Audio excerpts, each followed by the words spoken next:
Cơn lốc tên lửa Nga bất ngờ quét qua nhiều khu vực trọng điểm của Ukraine. Kiev gánh tổn thất nặng nề ra sao? Không quân Ukraine nói Nga dội 81 tên lửa, tuyên bố hạ gục 34 tên lửa hành trình.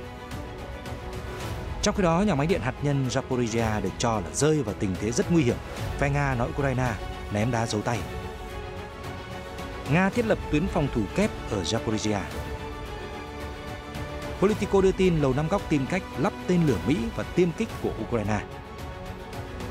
Một số tin tức đáng chú ý khác. Mỹ nói Trung Quốc muốn sở hữu đội quân có thể ngăn Mỹ can thiệp nếu khủng hoảng Đài Loan nổ ra. Tổng thống Biden sắp gặp lãnh đạo Anh, Úc thảo luận về thỏa thuận tàu ngầm hạt nhân. Mỹ và các cường quốc châu Âu báo động Iran làm giàu uranium tới 84%. Biểu tình bạo lực bùng nổ nhiều nước. Tất cả sẽ được gửi đến quý vị ngay sau đây.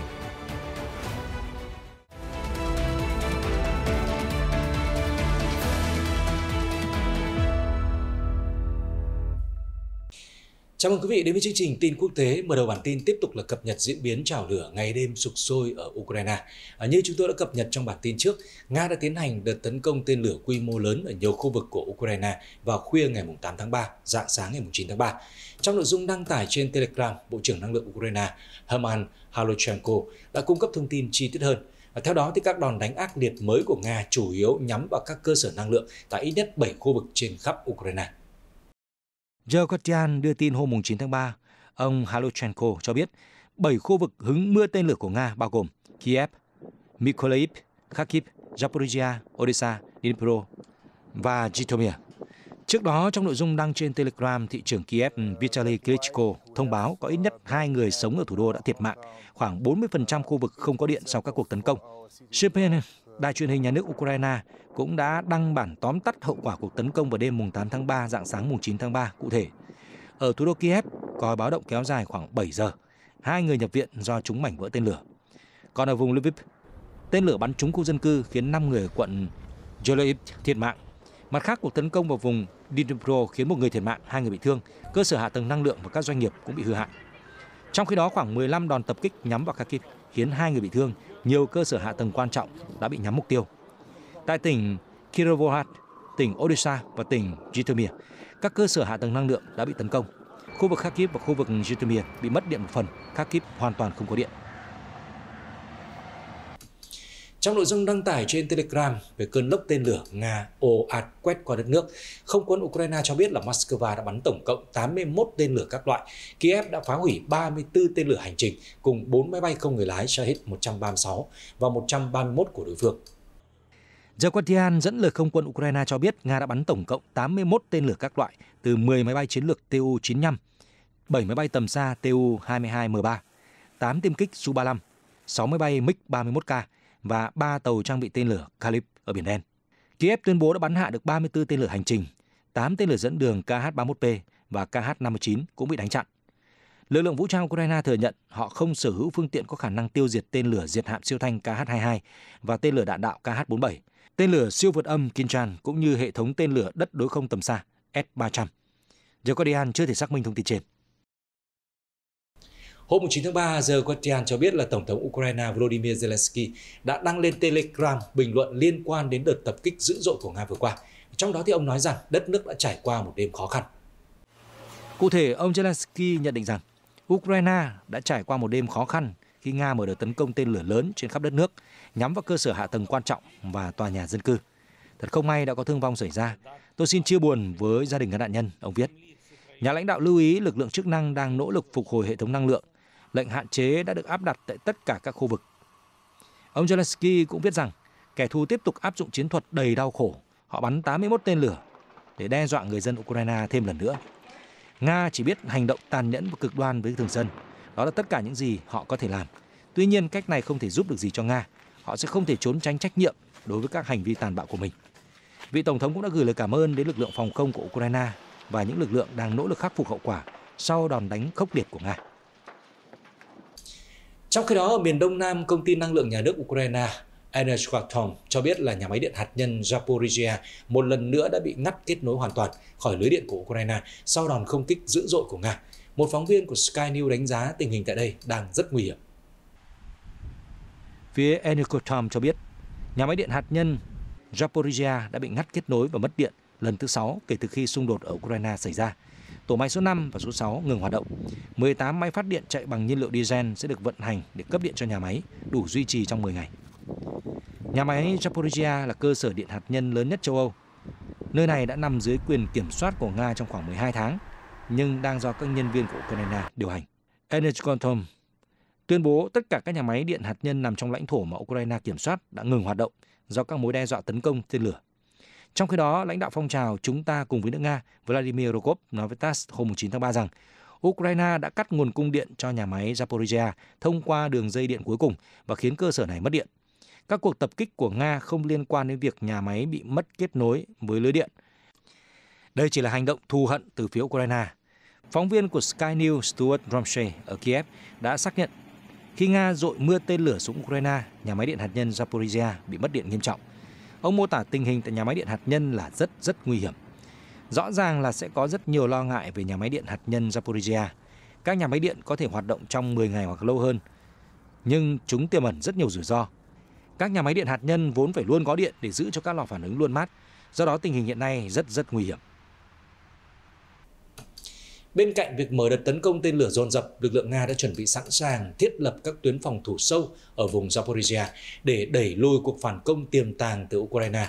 Quyền lãnh đạo vùng Zaporizhzhia do Nga hậu thuẫn cho biết. Chia sẻ trên kênh truyền hình Nga Rossiya 24, ông Yevgeny Baletsky, lãnh đạo do Moscow hậu thuẫn tuyên bố, chúng tôi đã sẵn sàng đối phó với cuộc phản công của Ukraine với tuyến phòng thủ kép khá mạnh mẽ. Vị quan chức cũng nhấn mạnh vai trò của chính quyền do Nga chỉ định trong khu vực, đặc biệt là trong nỗ lực giám sát và duy trì nguồn cung hậu cần cho quân đội xứ Bạch Dương. Theo ông Baletsky, có khoảng 40.000 binh sĩ Ukraine đang trực chiến ở gần Pripyat. Trước đó, ông Vladimir Rogov, lãnh đạo phong trào Chúng ta cùng với nước Nga đã nói rằng quân đội Ukraine đã tăng cường lực lượng chiến đấu ở Zaporizhzhia lên hơn 30 đến 32.000 quân để chuẩn bị cho các đòn đánh mới. Ở diễn biến khác, Politico dẫn lời hai quan chức quốc phòng Mỹ cho biết là Lầu Năm Góc đang xem xét khả năng lắp tên lửa do Mỹ sản xuất vào các tiêm kích MiG thời Liên Xô mà Ukraine đang dùng trong cuộc chiến với Nga. Các tên lửa mà Mỹ dự tính lắp vào tiêm kích của Ukraine là tên lửa không đối không tầm trung tiên tiến AIM-120. Chúng vốn được thiết kế để trang bị trên máy bay của phương Tây, bao gồm F-16, và có tầm bắn chỉ hơn 100 km. Các nguồn tin lưu ý có một số thách thức hiện hữu do sự khác biệt của công nghệ của Mỹ và Liên Xô. Vấn đề mấu chốt là tên lửa và máy bay không thể tương tác với nhau. Để bắn tên lửa, radar của máy bay phải xác định được mục tiêu và sau đó dẫn đường đạn đến gần mục tiêu đó. Hiện Lầu Năm Góc đang nghiên cứu để khắc phục điều này. Các nguồn tin chỉ ra mối lo ngại hiện nay là Ukraine sắp hết vũ khí phòng không, trong khi Nga vẫn tiếp tục tấn công tên lửa vào cơ sở hạ tầng năng lượng và quân sự. Ngoài ra, Moscow cũng thả bóng bay để thử phản xạ của radar Kiev, từ đó làm cạn kiệt kho tên lửa của nước này. Nếu Lầu Năm Góc thành công kết hợp tên lửa và tiêm kích MiG-29 thì đây sẽ là lần đầu tiên Mỹ trang bị cho máy bay Ukraine khả năng bắn tên lửa không đối không, Politico cho biết. Được biết cho đến nay, Mỹ và các đồng minh vẫn do dự cấp tiêm kích tiên tiến cũng như là khí tài tầm xa cho Ukraine do lo ngại Kiev dùng chúng để tấn công sâu vào lãnh thổ Nga. Điện Kremlin cảnh báo việc Mỹ và các đồng minh chuyển giao vũ khí tầm xa tinh vi hơn cho Ukraine có thể vượt qua làn ranh đỏ, dẫn đến căng thẳng leo thang nghiêm trọng.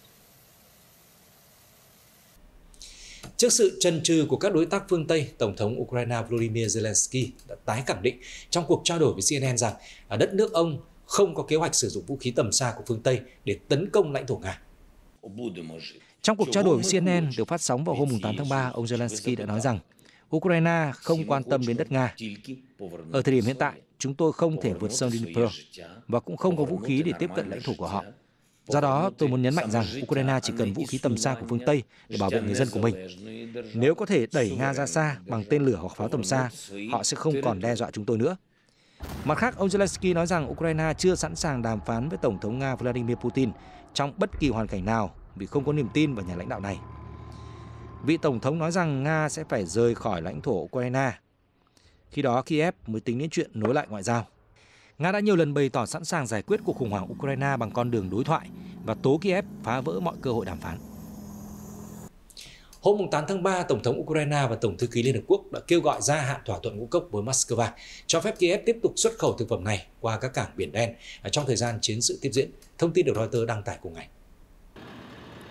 Sau cuộc hội đàm với Tổng thư ký Liên Hợp Quốc Antonio Guterres, Tổng thống Ukraine Volodymyr Zelensky cho rằng sáng kiến ngũ cốc Biển Đen là cần thiết cho thế giới. Trong khi đó, ông Guterres cũng nhấn mạnh tầm quan trọng của thỏa thuận này đối với an ninh lương thực toàn cầu. Được biết, Nga và Ukraine đã đạt được một thỏa thuận ngũ cốc kéo dài 120 ngày vào tháng 7 năm ngoái, do Liên Hợp Quốc và Thổ Nhĩ Kỳ làm trung gian. Đến tháng 11 năm 2022, sáng kiến này được gia hạn và dự kiến hết hạn vào tháng 3 năm nay. Theo Reuters, vào ngày 18 tháng 3 tới, thỏa thuận sẽ tiếp tục được gia hạn nếu không bên nào phản đối. Ông Guterres phát biểu cho báo giới: "Tôi muốn nhấn mạnh tầm quan trọng của việc kéo dài thời hạn sáng kiến ngũ cốc ở Biển Đen vào ngày 18 tháng 3 tới. Cùng với đó là nỗ lực tạo điều kiện khai thác tối đa cơ sở hạ tầng xuất khẩu qua Biển Đen." Bên cạnh đó, ông Zelensky và ông Guterres thống nhất rằng việc gia hạn thỏa thuận vào ngày 18 tháng 3 là cực kỳ cần thiết đối với thế giới. Được biết, theo sáng kiến ngũ cốc, Nga đã dỡ bỏ phong tỏa 3 cảng của Ukraine ở Biển Đen. Tuy nhiên, để tiếp tục gia hạn thỏa thuận, Moscow yêu cầu các bên còn lại tháo gỡ mọi trở ngại đối với hoạt động xuất khẩu nông sản của nước này. Để thuyết phục Nga tiếp tục cho phép Ukraine xuất khẩu ngũ cốc ở Biển Đen, năm ngoái một thỏa thuận có thời hạn 3 năm đã được ký kết. Trong đó, Liên Hợp Quốc đã đồng ý tạo điều kiện thuận lợi cho hoạt động xuất khẩu lương thực và phân bón của Nga. Ukraine và Nga đều là những quốc gia cung cấp ngũ cốc và phân bón lớn ở trên toàn cầu. Thời gian qua, các cường quốc phương Tây đã áp đặt biện pháp trừng phạt cứng rắn lên Nga sau khi xung đột ở Ukraine bùng nổ. Mặc dù các hoạt động xuất khẩu thực phẩm và phân bón của Nga không bị trừng phạt, nhưng Moscow cho biết là những hạn chế trong thanh toán, hậu cần và bảo hiểm đã tạo ra rào cản cho các lô hàng của nước này. Thưa quý vị, Mỹ và Trung Quốc là hai nước có kho dự trữ hạt nhân lớn thứ hai và thứ ba trên thế giới. Căng thẳng giữa hai nước ngày càng gia tăng về nhiều vấn đề như xung đột ở Ukraine hay là đảo Đài Loan. Mới nhất, đài NHK ngày 9 tháng 3 trích dẫn một báo cáo an ninh toàn cầu của Mỹ cho hay Trung Quốc đang làm việc để có thể triển khai một lực lượng quân đội với mục tiêu đặc biệt vào năm 2027. Đó là gì? Mời quý vị theo dõi chương trình để tìm hiểu. Vào ngày 8 tháng 3, Văn phòng Giám đốc Tình báo Quốc gia Mỹ đã công bố báo cáo thường niên về các mối đe dọa trên toàn thế giới. Trong đó báo cáo nói rằng Trung Quốc muốn triển khai một lực lượng quân đội có thể ngăn chặn sự can thiệp của Mỹ nếu nổ ra cuộc khủng hoảng liên quan đến đảo Đài Loan. Mục tiêu là phải hoàn thành điều này trước năm 2027. Ngoài ra, báo cáo nói thêm khi Chủ tịch Tập Cận Bình đảm nhiệm vị trí Tổng bí thư Đảng Cộng sản Trung Quốc nhiệm kỳ thứ 3, Bắc Kinh sẽ tiếp tục gây áp lực lên Đài Loan để tiến tới thống nhất. Theo đó, Trung Quốc cũng sẽ thực hiện các biện pháp cứng rắn hơn để cản trở việc Mỹ gia tăng hỗ trợ cho hòn đảo. Và Bắc Kinh có thể tăng cường các chuyến bay băng qua đường trung tuyến eo biển Đài Loan. NHK trích dẫn báo cáo nói thêm, để đối phó với Mỹ, Trung Quốc sẽ duy trì hợp tác ngoại giao, quốc phòng, kinh tế và công nghệ với Nga. Tại phiên điều trần của Thượng viện, Giám đốc Tình báo Quốc gia Mỹ Irvin Hanas lưu ý rằng Trung Quốc đã tiếp tục làm sâu sắc thêm mối quan hệ với Nga. Hiện phía Trung Quốc chưa bình luận về báo cáo trên của Mỹ. Trung Quốc luôn xem Đài Loan là một tỉnh chờ thống nhất và có thể thu hồi bằng vũ lực nếu cần. Dù luôn tôn trọng chính sách một Trung Quốc, nhưng Mỹ không ngừng cung cấp vũ khí cho hòn đảo. Theo CCTV, tại phiên họp thường niên của Quốc hội vào hôm 8 tháng 3, Chủ tịch Trung Quốc ông Tập Cận Bình đã nói với đại diện của Quân đội Giải phóng Nhân dân rằng Trung Quốc cần cải thiện việc tận dụng các nguồn lực quốc phòng như công nghệ, chuỗi cung ứng và nguồn dự trữ quốc gia để phát triển quân đội và tăng khả năng giành chiến thắng trong các cuộc chiến. Phát biểu tại phiên họp, ông Tập nói củng cố và cải thiện những năng lực chiến lược là một yêu cầu mới mà chính phủ đưa ra. Trong trang phục màu xanh của quân đội Trung Quốc, ông nhắc nhở rằng quân đội cần phải tuân theo sự lãnh đạo của Đảng. Bên cạnh đó, ông cũng yêu cầu các phòng thí nghiệm quốc gia đẩy nhanh nghiên cứu về công nghệ quốc phòng để Trung Quốc không phải phụ thuộc vào nước ngoài. Ông cũng nói rằng các chuỗi cung ứng phải linh hoạt hơn, kêu gọi đẩy mạnh cơ sở hạ tầng và thiết lập các nguồn dự trữ quốc gia cho mục đích quốc phòng. Theo tờ The Hill, Tổng thống Mỹ Joe Biden dự kiến sẽ gặp các nhà lãnh đạo của Úc và Anh tại San Diego vào tuần tới, thảo luận về thỏa thuận tàu ngầm chạy bằng năng lượng hạt nhân. Năm 2021, ba nước đã ký kết thỏa thuận quốc phòng AUKUS, thường được nhìn nhận là một phần trong nỗ lực kiềm chế ảnh hưởng của Trung Quốc ở khu vực Ấn Độ Dương-Thái Bình Dương. Tờ The Hill cho hay 3 nhà lãnh đạo có kế hoạch đàm phán về AUKUS, thỏa thuận liên quan đến an ninh ở châu Á-Thái Bình Dương và cho phép Úc mua tàu ngầm chạy bằng năng lượng hạt nhân. Sau đó một ngày, Tổng thống Biden sẽ tới thăm công viên Monterey để bình luận về tình trạng bạo lực súng đạn. Điểm dừng chân tiếp theo là Las Vegas, nơi chủ nhân Nhà Trắng sẽ trao đổi, thảo luận về chính sách quốc gia khác. Trước đó, Thủ tướng Úc Anthony Albanese ngày 8 tháng 3 xác nhận là ông sẽ tới gặp gỡ Tổng thống Mỹ khi được ký kết giữa Mỹ, Anh và Úc vào năm 2021. Hiệp ước an ninh AUKUS đã gây ra rạn nứt giữa Mỹ và Pháp. Paris đã rất tức giận khi Úc hủy hợp đồng mua tàu ngầm chạy diesel điện với Pháp để theo đuổi chương trình tàu ngầm năng lượng hạt nhân với công nghệ của Mỹ, Anh. Cảm thấy bị phản bội, Pháp đã quyết định rút tạm thời đại sứ ở Mỹ và Úc. Vào thời điểm đó, Tổng thống Biden thừa nhận rằng chính quyền của ông đã xử lý thỏa thuận với Úc vụng về. Washington đã nỗ lực hàn gắn quan hệ với Paris. Chính phủ Hà Lan ngày 8 tháng 3 thông báo nước này có kế hoạch hạn chế mới đối với xuất khẩu công nghệ bán dẫn để bảo vệ an ninh quốc gia. Thông báo đánh dấu động thái cụ thể đầu tiên của Hà Lan hướng tới việc áp dụng các quy tắc do Washington khởi xướng nhằm cản trở ngành sản xuất chip của Trung Quốc và làm chậm tiến bộ quân sự của nước này. Thông tin được đăng tải trên Reuters. Vào tháng 10 năm ngoái, Mỹ đã áp đặt các hạn chế xuất khẩu đối với việc vận chuyển các công cụ sản xuất chip của Mỹ sang Trung Quốc. Nhưng để hạn chế này có hiệu lực, Washington cần sự đồng ý của các nhà cung cấp chính khác ở Hà Lan và Nhật Bản. Vấn đề này đã trở thành chủ đề thảo luận các nước đồng minh trong nhiều tháng qua. Theo Reuters, Bộ trưởng Thương mại Hà Lan Lars Schreiner đã công bố quyết định này trong một tờ trình gửi Quốc hội, đồng thời cho biết các hạn chế sẽ được đưa ra trước mùa hè này. Trong tờ trình, bà không nêu tên Trung Quốc, đối tác thương mại quan trọng của Hà Lan, và cũng không đề cập đến công ty ASML ở châu Âu.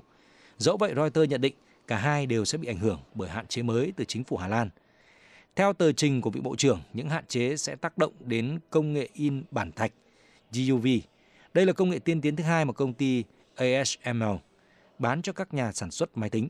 Hà Lan cho rằng cần phải đưa ngay công nghệ này vào giám sát nhằm đảm bảo an ninh quốc gia. Reuters trích nội dung tờ trình của Bộ trưởng Thương mại Hà Lan. Chính phủ Mỹ hiện chưa có bình luận gì về động thái mới của Hà Lan. Công ty ASML cho biết là họ sẽ xin giấy phép để xuất khẩu phân khúc cao cấp nhất trong số các máy DUV. ASML thống trị thị trường trên các hệ thống in thạch bản, những cỗ máy trị giá hàng trăm triệu đô la sử dụng tia laser mạnh mẽ để tạo ra một mạch điện nhỏ của chip máy tính. Theo Reuters, ASML chưa bao giờ bán các máy công nghệ in quang khắc GUV tiên tiến nhất của mình cho khách hàng Trung Quốc. Ở diễn biến khác, Reuters đưa tin hôm 9 tháng 3, các cường quốc hàng đầu ở châu Âu và Mỹ đã báo động việc Iran sản xuất lượng nhỏ uranium được làm giàu với độ tinh khiết 84%, rất gần với cấp độ vũ khí. Các nước đã yêu cầu Iran giải thích rõ ràng về vấn đề trên. Cơ quan giám sát hạt nhân của Liên Hợp Quốc IAEA đã tìm thấy các hạt uranium được làm giàu tới 84% tại Fordow. Đây là địa điểm nằm sâu trong núi và là nơi mà Iran liên tục triển khai hoạt động làm giàu uranium lên tới 60%. Được biết, mức để sản xuất vũ khí hạt nhân là khoảng 90%. Cơ quan giám sát hạt nhân cho biết Iran có thể đã tiến hành một số thay đổi đáng kể ở cỗ máy ly tâm, nhưng không thông báo với IAEA. Trong cuộc họp hàng quý của hội đồng gồm 35 quốc gia của IAEA, Mỹ đã kêu gọi các nước cần phải cực kỳ đề phòng với mức làm giàu hạt uranium đáng báo động của Iran, đồng thời yêu cầu Tehran lập tức giải thích rõ ràng đầy đủ với IAEA điều gì đang xảy ra. Hôm 8 tháng 3, Mỹ đã áp đặt các biện pháp trừng phạt đối với các quan chức và công ty Iran do cáo buộc vi phạm nhân quyền nghiêm trọng. Ngoài ra, Washington cũng gia tăng áp lực lên Tehran do nước này đàn áp các cuộc biểu tình nhân ngày quốc tế phụ nữ.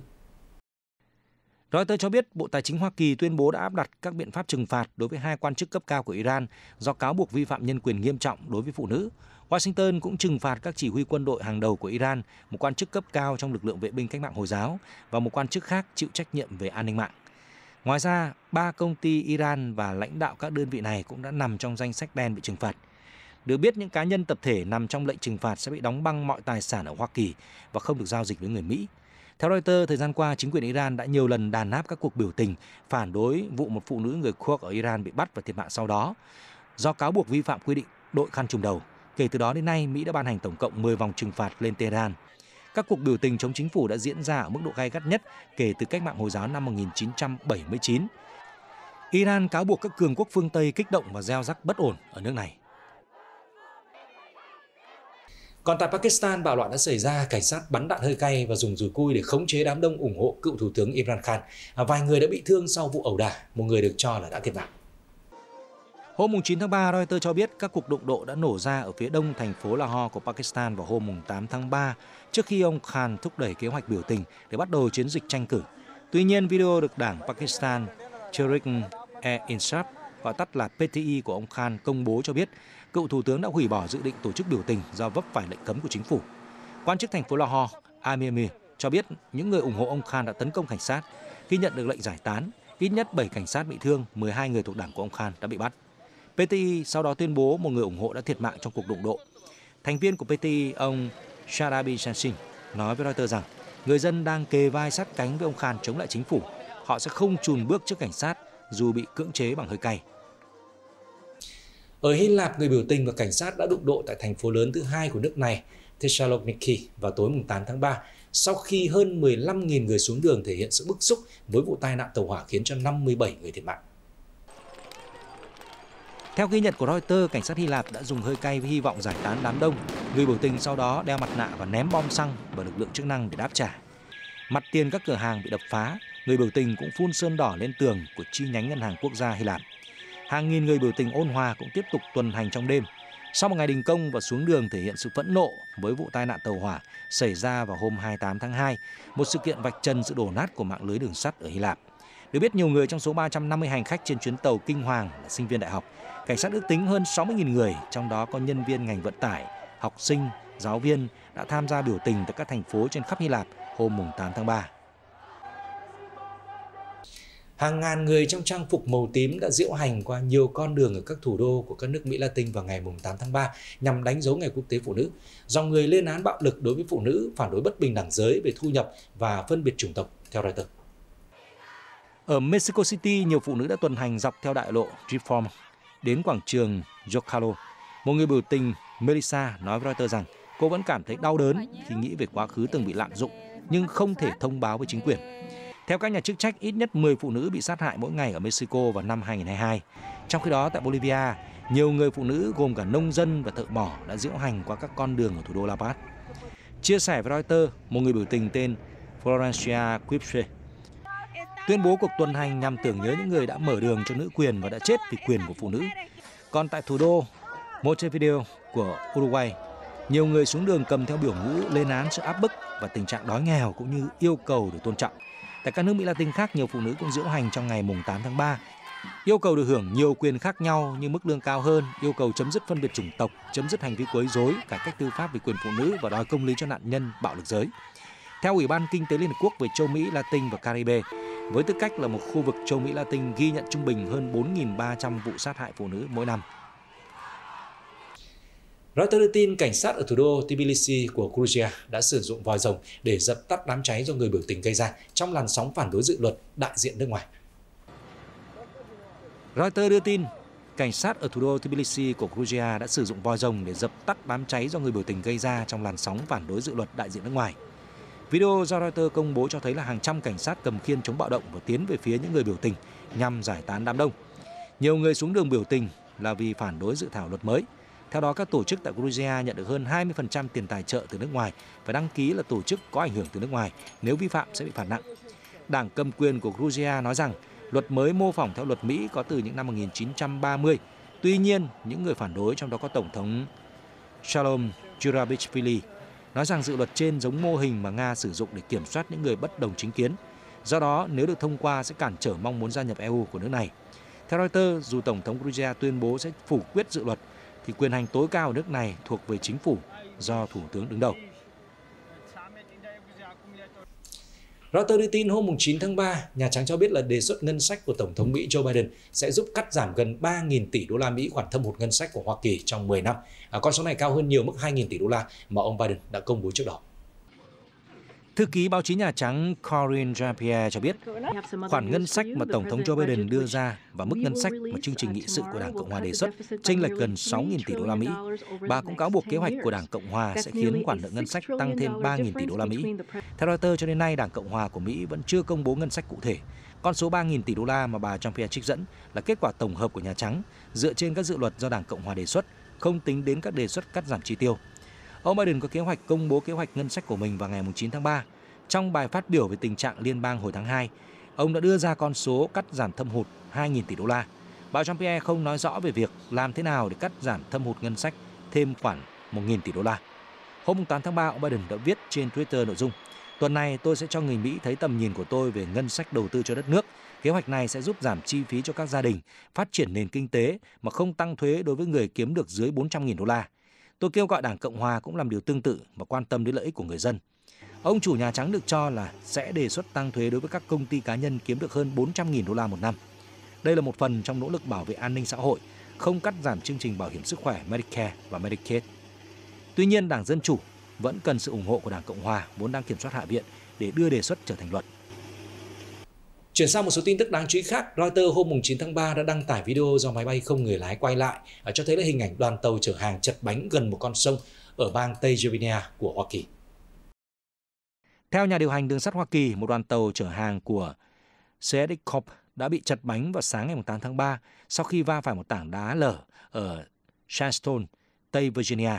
3 nhân viên trên tàu bị thương, nhiên liệu diesel đã đổ xuống một con sông gần đó. Rất may, tàu không chở vật liệu nguy hiểm.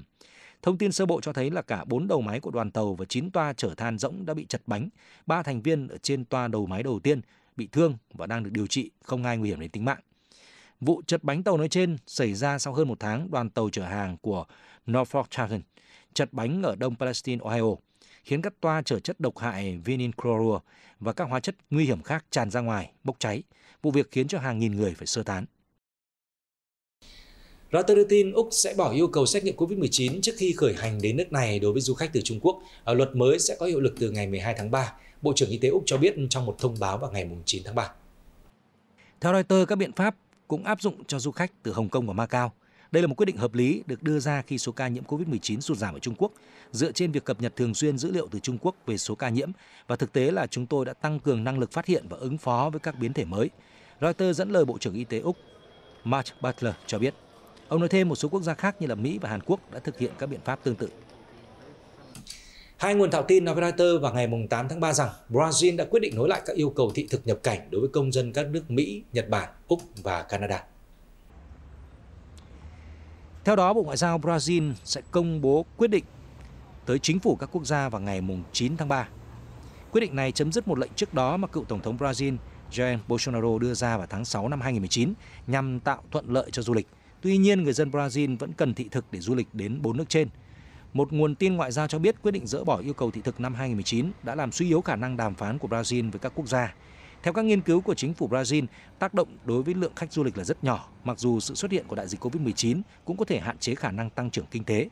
Reuters cho hay số du khách từ Mỹ vào năm 2022 vẫn thấp hơn số hiệu của năm 2018. Trong khi đó, lượng khách du lịch Nhật Bản năm 2019 giảm 4,5% và chỉ có 17.000 người đến thăm Brazil vào năm 2022. NHK đưa tin hôm 9 tháng 3, chính quyền thủ đô Tokyo sẽ cho phép người dân tổ chức trở lại các buổi tiệc ngắm hoa anh đào tại các công viên vào mùa hoa nở năm nay. Đây là lần đầu tiên kể từ khi đại dịch COVID-19 xảy ra. Chính quyền Tokyo có kế hoạch mở cửa các công viên từ ngày 13 tháng 3 để người dân có thể ngắm hoa anh đào khi tình hình dịch ở thủ đô đã cải thiện. Giới chức cũng bãi bỏ quy định đeo khẩu trang bắt buộc vào ngày này. Dù vậy, Tokyo vẫn sẽ áp dụng các biện pháp ngăn chặn tình trạng người dân tập trung đông đúc, đồng thời duy trì các hạn chế phòng dịch quanh tuyến đường trung tâm của công viên Ueno, nơi được trồng rất nhiều cây hoa anh đào. Chính quyền cho biết người dân sẽ được đến các công viên ngắm quốc hoa từ ngày 13 tháng 3 đến hết ngày 16 tháng 4. Giới chức đã kêu gọi mọi người tuân thủ các biện pháp phòng chống dịch như sát khuẩn, khử trùng vì đại dịch vẫn chưa thực sự kết thúc. Cuối chương trình, mời quý vị cùng đến với một triển lãm tranh ở bảo tàng Picasso tại Paris. Nhà thiết kế người Anh Paul Smith đã đem lại nguồn sống tươi mới cho các tác phẩm của danh họa Pablo Picasso. Nhà thiết kế thời trang 76 tuổi đã kết hợp với bảo tàng thực hiện triển lãm để kỷ niệm 50 năm ngày mất của Picasso. Nổi tiếng với những mẫu thời trang họa tiết kẻ sọc và những chú khỉ, ông Smith đã tô vẽ lại phần nền với những hoa văn và kết cấu có thể khiến người xem liên tưởng đến các tác phẩm Picasso. Tất cả đã được Smith biến tấu lại với những màu sắc rực rỡ và hiện đại hơn. Những chiếc đĩa gốm rực rỡ của Smith được đặt trên những chiếc đĩa công nghiệp màu trắng. Bên cạnh đó là các tác phẩm nổi tiếng của Picasso như chân dung Dorama hay bức tượng bán thân của người phụ nữ đội mũ sọc được treo trên những bức tường sọc dọc với tông màu xanh lam và màu vàng. Ý tưởng của tôi là muốn thể hiện tác phẩm của Picasso ở bất kỳ đâu. Các họa tiết lập thể từng nổi tiếng một thời sẽ được tái hiện với một sức sống mới. Buổi triển lãm đã được lên ý tưởng từ 4 năm trước khi ông Smith được truyền cảm hứng từ bộ sưu tập với gần 200.000 tác phẩm tại bảo tàng Picasso. Phía bảo tàng cho biết họ rất hy vọng triển lãm sẽ thu hút nhiều người đến chiêm ngưỡng. Tin tức vừa rồi cũng đã kết thúc bản tin ngày hôm nay. Cảm ơn quý vị đã quan tâm theo dõi. Xin kính chào và hẹn gặp lại.